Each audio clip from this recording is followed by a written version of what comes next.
Bienvenidos a mi canal Namen Losen. Hoy voy a hablaros del libro de Angelica Lidl, Guerra Interior. Ya sabéis que siempre os intento explicar qué es lo que me lleva a la lectura del libro que estoy reseñando. En este caso, lo que me lleva a la lectura de este magnífico libro es pues todos estos libros, que son ni más ni menos que libros anteriores de Angelica Lidl, con lo cual las probabilidades de éxito, en el caso mío leyendo un libro de Angelica Lidl, son bastante altas porque todo lo que he leído de ella me ha gustado muchísimo.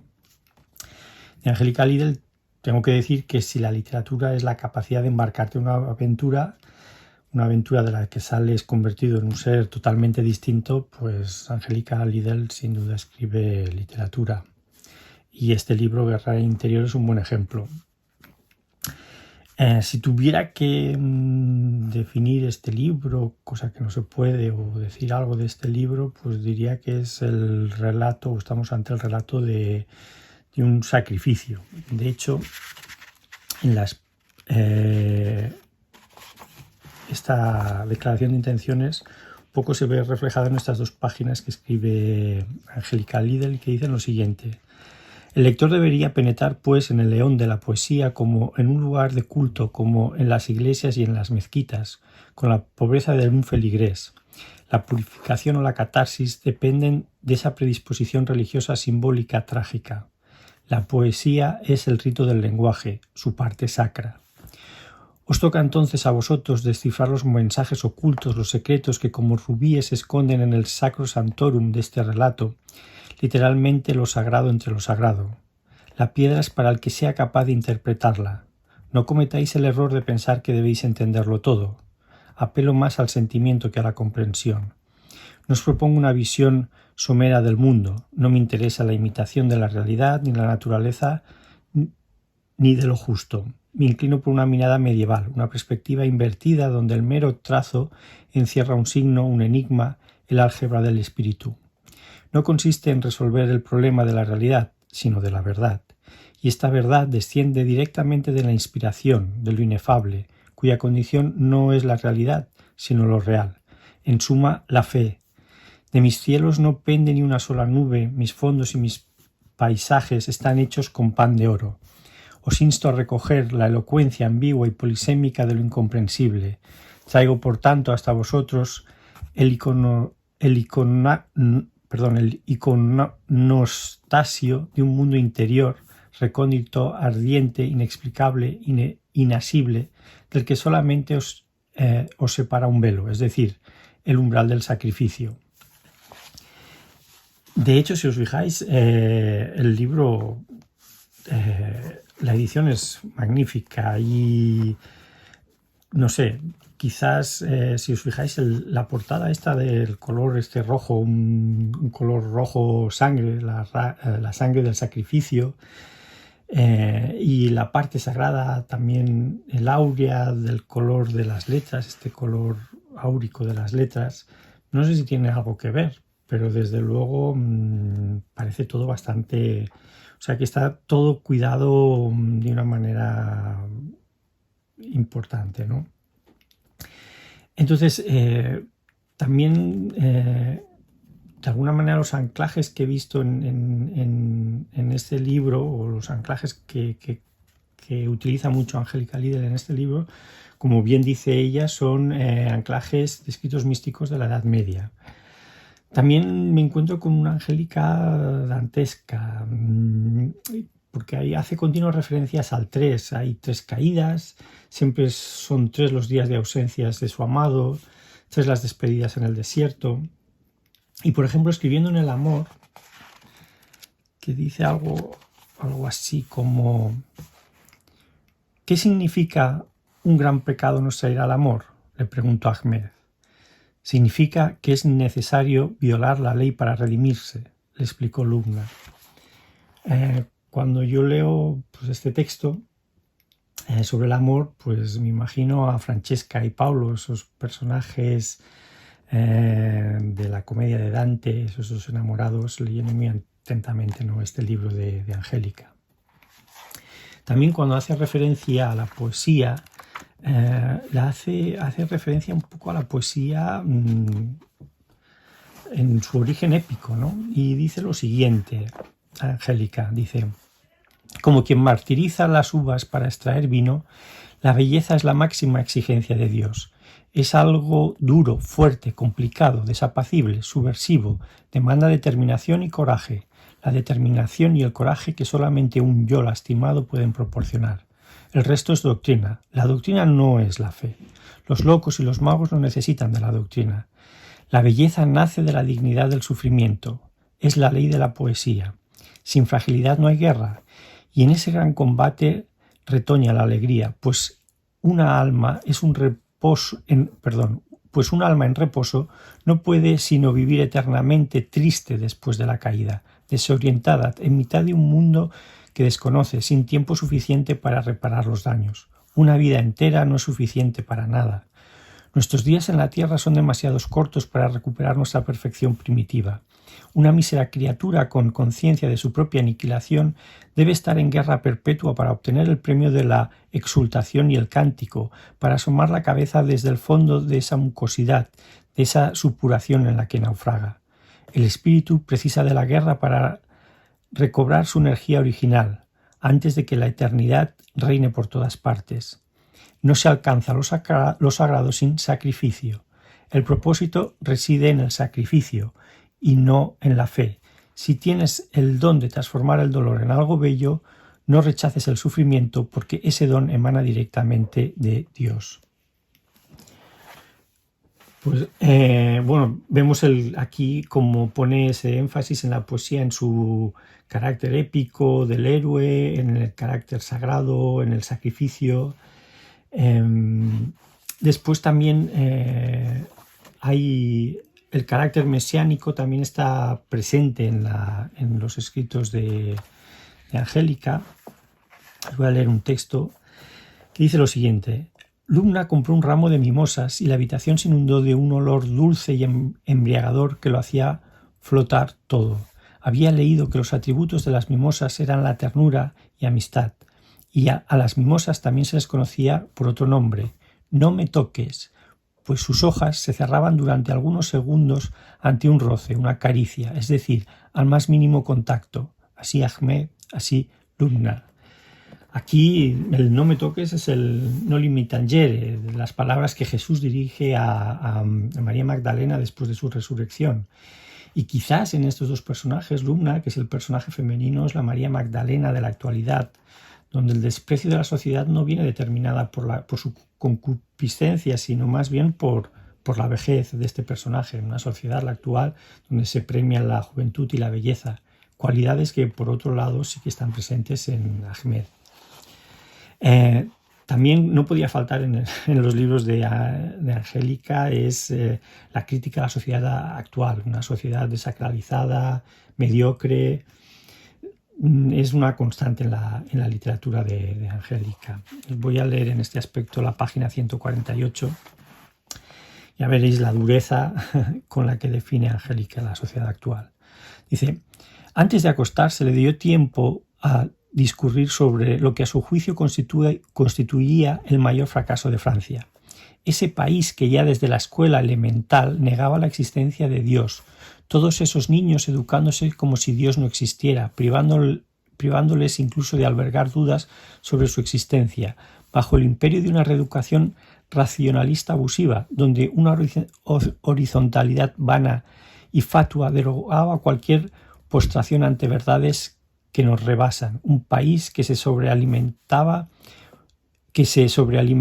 prepotencias y orgullos contra místicos, eremitas y poetas, degradando la reverencia a ellos debida, un país obsesionado por la élite y la fama, obsesionado por follarse en putos cócteles al último Genet, al último Flaubert, al último Proust, al último Bresson, siempre en busca del imposible último Bresson, porque era imposible que entre toda esa mierda de alfombras rojas apareciera un nuevo Bresson, porque esas alfombras deleznables en la que el sexo formaba parte de un rendimiento laboral desprovisto de religión ignominioso. Esas putas alfombras rojas estaban infestadas de monigotes de frac y de una caterva de furcias achicharrantes, cotorras, atraque y barranque, actrices codiciosas y descerebradas mamporreras, husmeadoras de cipotes influyentes y números de habitaciones de hotel, como trufas recogidas por las cerdas, en un país que hurtaba a sus hijos ya desde la infancia la oportunidad de una latitud trascendente, erradicando el misterio nada más empezar. Un país que le hacía eso a un niño desde la cuna era un país cancelado hasta sus cimientos. Jóvenes de 16 años que en vez de soñar con explosivos y escopetas se manifestaban para asegurar sus pensiones cuando llegaran a la jubilación.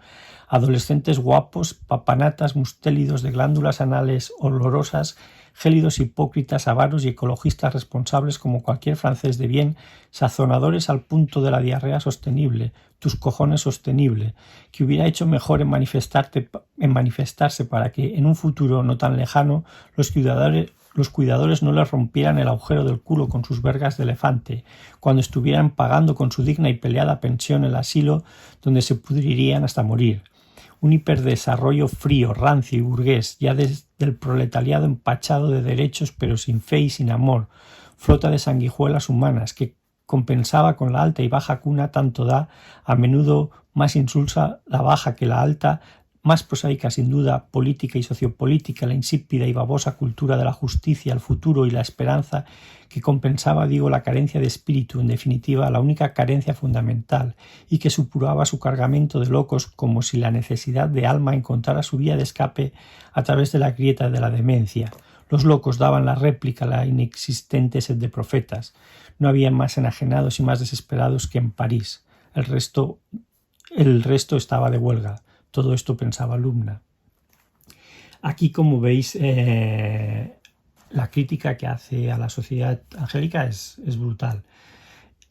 Cuando leo este escrito, recuerdo o pienso un poco también en Kafka y en El Castillo, aquella sociedad burocratizada donde tampoco había ningún tipo de sacralidad ni ningún tipo de búsqueda o de la historia o de la cultura, sino simplemente burocracias, tareas repetitivas, en el cual los personajes femeninos, como dice Adorno, cuando habla de los personajes femeninos del Castillo de Kafka, dice que son prostitutas, y es verdad, o sea, son mujeres que lo único que buscan es cambiar sexo por posiciones seguras dentro de ese ente burocrático que es un sinsentido, ¿no?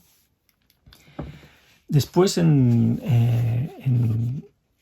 la página esta 184, Angélica encara el sacrificio de la siguiente manera.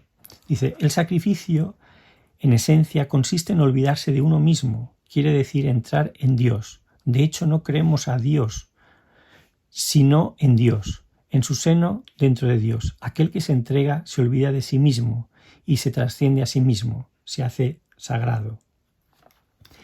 De alguna manera, pues aquí habla del carácter sagrado del acto del sacrificio, ¿no? En la página 97, aquí tengo doblada, dice lo siguiente al respecto también de Dios. Dice, si Dios no puede ser explicado, ¿qué necesidad hay de maestros? ¿Qué es un maestro ante lo inefable? Un estafador, poder, seducción y vanidad. Los maestros menguan a Dios, dijo Lumna. Siguiendo con esta imposibilidad de explicar a Dios,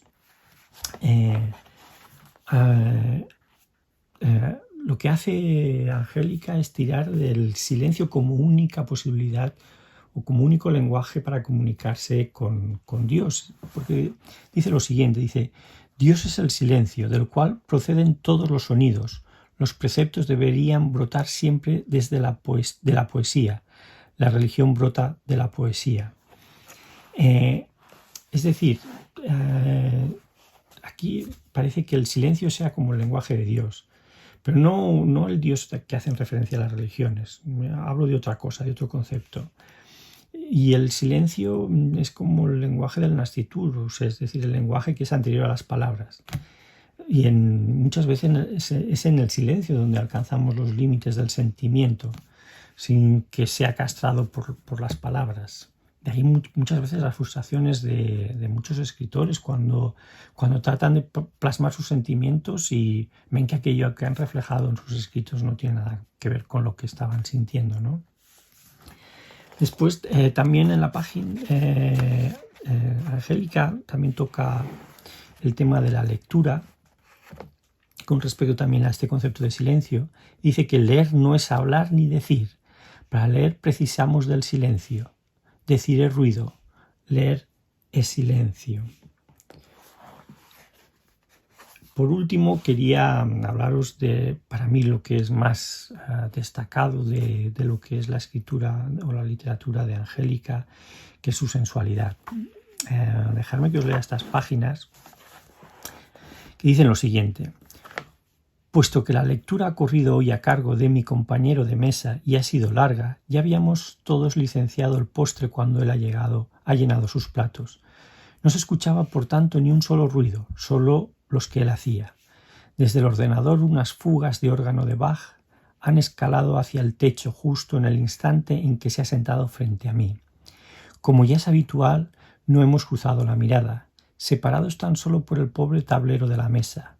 El recato no me ha dejado más opción que cerrar los ojos, escuchar a Bach y junto a las notas sacras percibir los sonidos de la lengua, los dientes y los labios del monje que hacían al masticar. En términos de erotismo teresiano, ha sido una de las grandes experiencias sensuales de mi vida.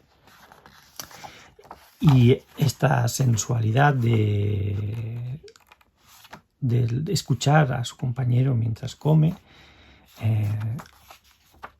continúa aquí en esta página que dice: he devorado la cena para que me diera tiempo a escuchar el sonido de los alimentos descendiendo por la garganta de mi compañero de mesa.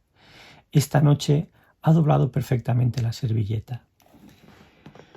Bueno, es la capacidad de sacar sensualidad o belleza de las cosas más simples de Angélica es fascinante, al menos a mí así me lo parece. Para despedirme del comentario de este libro, dejadme leer esta página, este bello pasaje, que ya está en una de sus últimas páginas, que dice lo siguiente. Desde mi cuarto he mirado las montañas y he comprendido. Me dejaré amar por los montes, me dejaré amar por las juncias, me dejaré amar por el sol y por las granizadas, me dejaré amar por el frío, me dejaré amar por lo que mis propias fuerzas no puedo seguir, no puedo. El agradecimiento que siento por Angélica Lidl y por la emoción que me proporcionan todas sus lecturas, lo expresaré un poco copiando, fusilando lo que acabo de leer, su propia poesía. Así pues me dejaré amar por sus palabras, porque mis propias fuerzas no puedo seguir, no puedo. Gracias, Angélica, por tus textos y gracias a vosotros por escucharme. Cualquier comentario será bienvenido.